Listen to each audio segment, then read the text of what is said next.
Our grandparents were able to live off of one paycheck, and that one paycheck covered everything.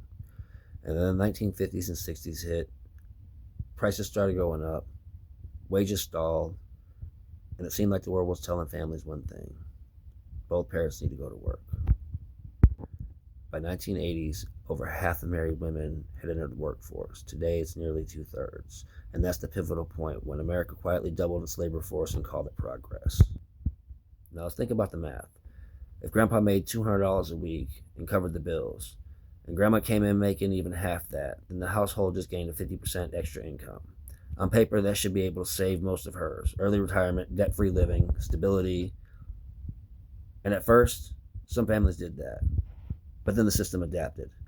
Businesses realized they didn't need to raise wages anymore. If a man demanded a raise, there was always a woman willing to do the same job for half the pay. That's not equality, people. That's economics. Suddenly, the threat of being replaced became the ceiling. Raises froze, real wages flatlined. Only trade workers with rare skills or college-educated professionals had enough leverage to push for more. That second paycheck stopped being a luxury. It became a necessity, swallowed by higher housing costs, taxes, daycare, and a creeping inflation that nobody wanted to talk about. The dual income home was not liberation, it was dilution. You doubled the workforce, held wages steady, and convinced everyone it was empowerment. Meanwhile, productivity kept rising, the cost of living ran faster than paychecks could chase. Two people now working full time to afford what one person used to be able to buy on a single income. And here's where it tightens. As parents earned more, their kids didn't have to rush into jobs. So by the 70s, college started getting pushed as the market path to success. The Higher Education Act of 1965 made loans easier, and getting a degree became the new motto. Apprenticeships disappeared, student debt replaced early wages, parent savings shifted from retirement to tuition. At the same time, insurance laws thickened. Auto insurance was first mandated in 1925 and became a standard in the 1970s.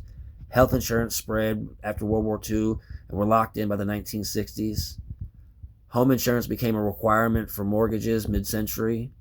Life insurance turned from a luxury to a responsibility in the 1970s. Every safeguard became a bill. Every choice became another mandate. Every dollar of that second income found a new place to disappear. You could trace the same pattern through money.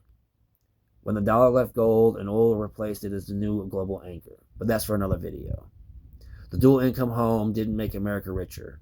It made exhaustion normal. It made survival feel like success. And it taught us to think a system that quietly rewrote the price of freedom.